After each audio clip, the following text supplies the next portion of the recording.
Pessoal, pelas estatísticas você vê que o Bahia foi bem melhor do que o Internacional. As estatísticas esmagadoras para o esquadrão, mas nem sempre o melhor vence. Foi um jogaço na Fonte Nova e a partida terminou 1-1.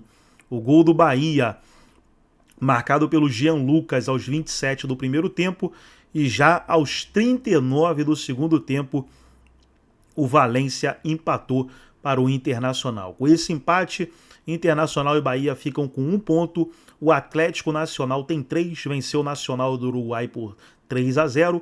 E o Nacional, no caso, fica na última colocação.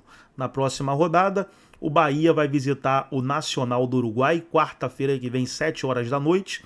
E o Internacional joga na quinta contra o líder Atlético Nacional. Vamos aí analisar e reagir àquilo que os comentaristas falaram da partida e depois eu volto aí com as estatísticas completas. Bahia foi melhor, abriu o placar no segundo tempo com o Jean Lucas, mas aí, Léo, logo depois o Ener Valencia descontou, acabou fazendo 1-1. Um pouquinho injusto, achei que o Bahia estava melhor. Eu acho que o Bahia, se tivesse que ter um vencedor, eu também escolheria o Bahia, mas não acho que o Inter tenha feito um jogo ruim. Eram propostas diferentes, o Bahia era o mandante e o Bahia tem essa característica com o Rogério. Quando estiver sob seus domínios, vai tentar ditar o ritmo dos jogos, vai tentar ter mais a posse da bola, é um time que muita gente vai colocar como propositivo. Essa é a característica do Bahia. O Inter se adapta ao que tem do outro lado. No final de semana contra o Flamengo, entregou a bola ao Flamengo nos primeiros metros de campo, deixou que o Flamengo saísse construindo para baixar o Fernando como um terceiro zagueiro. Situação que se repetiu novamente no jogo de hoje, em vários instantes, dava para a gente notar o Inter com uma linha de 5 defensiva. Acho que foi mais ou menos por aí. O Inter tentando contra-atacar e, em alguns momentos, subir a pressão para dificultar a saída de bola do Bahia, e uma situação clara foi criada na primeira etapa a partir de um erro de saída de bola do goleiro do Bahia, o Ronaldo, escolhido pelo Rogério hoje, pelo trabalho que tem com os pés, e o goleiro do Bahia era figura fundamental no primeiro passe, na primeira construção, para essa bola sair com qualidade. Já já a gente entra em detalhes quanto a isso. Mas foi um belíssimo jogo. Acho que o jogo entregou o que dele se esperava. Isso. Entregou mesmo. Acho que a expectativa era muito alta e ela foi entregue mesmo com poucos gols. Não precisa de futebol bailarino para o jogo ser bom. Vamos conferir as estatísticas do jogo. A gente está vendo aí o mapinha ofensivo. O Bahia mais forte no primeiro tempo e no segundo também teve mais chances, não tão forte, né, Léo? Mas teve mais chances. Posse de bola 60% a 40%. Finalizações 21 do Bahia, 8 do Inter, mais 7-5 no gol. Escanteios 4-2 e faltas 4-13. Faltas, o Inter veio numa proposta de jogo. Talvez... Você acha o comportamento do Inter hoje parecido com o contra o Flamengo ou não? Sim, acho que hoje o Inter subiu mais vezes o seu bloco, tentou pressionar em mais oportunidades a saída de bola do Bahia do que fez contra o Flamengo. Mas era um Bahia com mais posse 60-40, como a gente notou nas estatísticas. Um Bahia que ditava o ritmo do jogo e o Inter tentava encontrar muitos contra-ataques, especialmente com o Wesley do lado esquerdo, jogador de velocidade, ex-Palmeiras, e o Vitinho do lado direito. O Inter escalou um 4-1-3-2, como é o que o Roger geralmente escala com bola. Alan Patrick formava uma dupla com o Borré. Era uma dúvida na escalação do Inter ontem. Eu até apostava no Ener de saída, por o Ener ser um jogador com mais velocidade, com mais capacidade para puxar esse contra-ataque. Teria mais sentido, né? Porque o Borré, por exemplo, no começo ali, quando tinha o contra-ataque, sofria muito, estava muito lento, mas é a característica dele. Ele não é um jogador tão veloz, mas é o que o Roger classifica como um jogador de apoio. Então ele faz muito esse pivô, retém a bola para que o Inter consiga sair de trás. Entendeu o Roger que era melhor contar com esse jogador de início e já com o Bahia desgastado no segundo tempo, colocar o Ener Valencia para correr nas costas da última linha do Bahia. Essa foi a estratégia traçada pelo Roger Machado logo de início. Com bola, muitas vezes o Inter recuava o Fernando para fazer um terceiro zagueiro, liberava os seus dois laterais, o Aguirre e o Bernabé pelo lado esquerdo, e aí você tinha uma concentração de jogadores por dentro. O Bernabé às vezes vinha por dentro também, abrindo o corredor para o Wesley ganhar no 1 contra 1. O Rogério veio com uma surpresa para mim na escalação, que foi a entrada do Cauli no meio-campo. Não era surpreendeu. Exato, não era dado nas prévias. A expectativa era que fosse o Ademir. Com isso, a dinâmica do Bahia mudou um pouquinho. A ideia era usar muito o Ronaldo, seu goleiro, na primeira construção, numa saída com 3, junto com os 2 zagueiros. Assim, você, do lado esquerdo, podia liberar um pouco o Juba para jogar mais por dentro, já que o corredor aberto do lado esquerdo era do Eric Pulga. Do lado direito, você tinha o Arias, que é um lateral de mais passagem, então o Bahia não fazia tanto aquela saída com 3 como faz, que o Gilberto fica mais próximo dos 2 zagueiros. O Arias, por não ter o Ademir hoje aberto daquele lado, o Arias tinha que chegar no fundo. Tava muito. Exato. E o Cauli, praticamente com bola, formava uma dupla de ataque com o Lúcio Rodrigues, era um cara da infiltração do lado direito, o Cauli tem essa característica de mais chegada. Jean Lucas se infiltrava do lado esquerdo, então na prática você tinha um 3-2-5 do Bahia com bola, com muitas vezes usando o seu goleiro, ou então com o Caio Alexandre baixando um pouquinho para ajudar também na primeira construção. Esses 5 homens da última linha eram o Eric Pulga do lado esquerdo, Jean Lucas, o Lúcio Rodrigues, o Cauli e mais aberto aqui o Arias, do lateral direito, que chegava bastante na frente. Acho que o plano de jogo do Rogério foi bem traçado, foi inteligente, o Bahia conseguiu algumas saídas. O Inter pressiona muito, é um dos melhores times nesse quesito de pressão, assim como o Flamengo, e concentra muitos jogadores por dentro, nesse 4-1-3-2 que o Roger tem.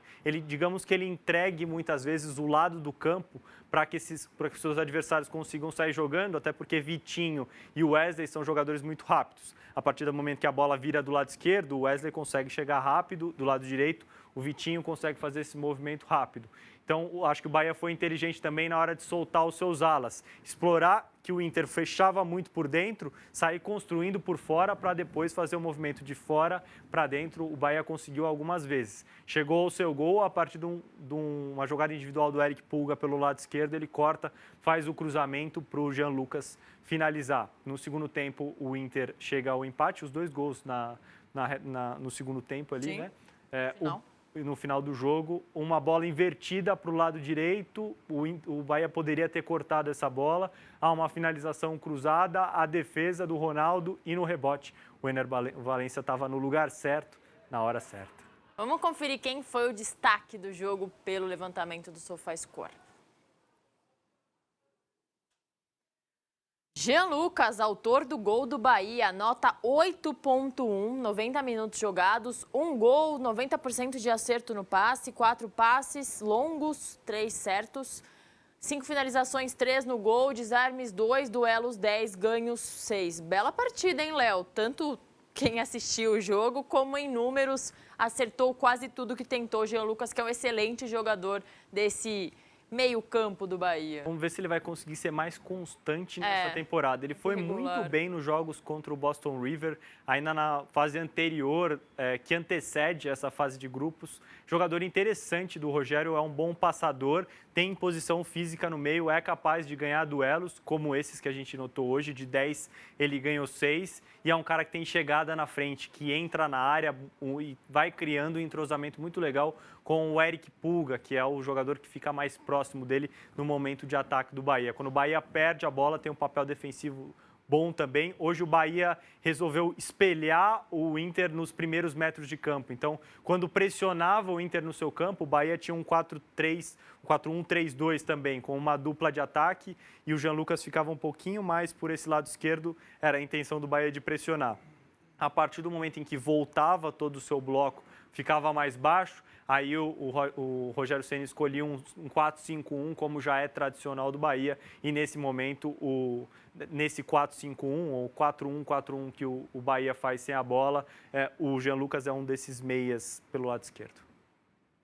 Jogo importante também para a classificação do grupo. São 2 brasileiros, a gente, claro, torce para os 2 tentarem avançar, mas ontem o Atlético Nacional, por exemplo, já venceu a primeira partida por 3-0 contra o Nacional e largou na frente. Ou seja, ou esses 2 brasileiros vencem todos do grupo, exceto os brasileiros, e aí os 2 passam, ou a coisa vai complicar.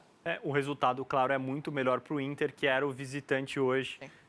Então, se a gente for olhar como as duas equipes podem levar em consideração esse empate, até pelo que produziu no jogo, o empate sai com um gostinho tanto quanto amargo para o time comandado pelo Rogério Ceni. Menção honrosa ao Everton Ribeiro, que fez uma partidaça, mais uma, eu acho que não é novidade. Sempre que ele entra em campo parece que tem que elogiá-lo. Estava bem também contra o Corinthians, até ser expulso ali, acho que de uma maneira sem querer, mas era para expulsão. E hoje fez uma bela partida, pena que ele já passou dos 30 e poucos anos e precisa ser substituído. Já está mais próximo dos 40 do que dos 30, né, o Everton Ribeiro. Mas é um jogadoraço e acho que fez bem para ele aí da Bahia, deixou o Flamengo, fez uma história linda pelo rubro-negro, mas acho que era um fim de ciclo para ele e agora, respirando novos ares, com um técnico que ele já conhece, Rogério e Everton Ribeiro trabalharam juntos naquele Flamengo campeão brasileiro e que um técnico que o conhece muito bem e que tira o melhor do Everton Ribeiro, um jogador muito criativo. Ele não vai ser aquele jogador de muito ataque à área, de muita chegada na frente, é muito mais um construtor para ter aquele passe diferente. Aquele passe. Exato, o cara que vai colocar um companheiro em situação boa, ou um lateral para fazer o cruzamento, ou um jogador de lado em uma situação que possa vencer o seu adversário, ou num cruzamento, bola parada, enfim, ele tem muito recurso, mas é muito mais um passador do que propriamente um jogador de ataque ao espaço. Vamos para o intervalo. Então tá aí, pessoal, foi o vídeo onde os comentaristas debateram aí o empate entre Bahia e Internacional. Vamos aí analisar as estatísticas agora, estatísticas completas. Como eu falei, pelas estatísticas, o Bahia foi bem melhor, 60% de posse de bola, 40% do Inter. Gols esperados, 1,77 do Bahia, 0,93 do Inter. Total de chutes, olha que massacre no total de chutes, 21 do Bahia a 8 do Internacional. Chutes no gol, aí aqueles chutes que vão certeiros, né? No gol, 7-5, o Bahia ainda assim ficou na frente. Chances perigosas criadas, o Bahia teve 3 chances perigosas e o Internacional 2. Escanteio, mais para o Bahia também 4-2. Impedimentos 2-2, passes completos, 531 do Bahia, 346 do Inter. Cartões vermelhos e o ataque 100 do Bahia e 66 do Inter. Então, nas estatísticas aí, o Bahia bem melhor. Só as chances criadas ali que o Bahia não teve tantas, né? 3 chances claras, mas foram 21 chutes ao gol e 7 chutes certeiros aí no gol do Internacional. Então tá aí as estatísticas, 1-1, Bahia jogou melhor, mas foi um grande jogo e terminou empatado. Gostou do vídeo? Deixa o seu like, se inscreva no canal, ativa o sininho das notificações. Forte abraço a todos e até o nosso próximo vídeo aqui no nosso canal RB Futebol.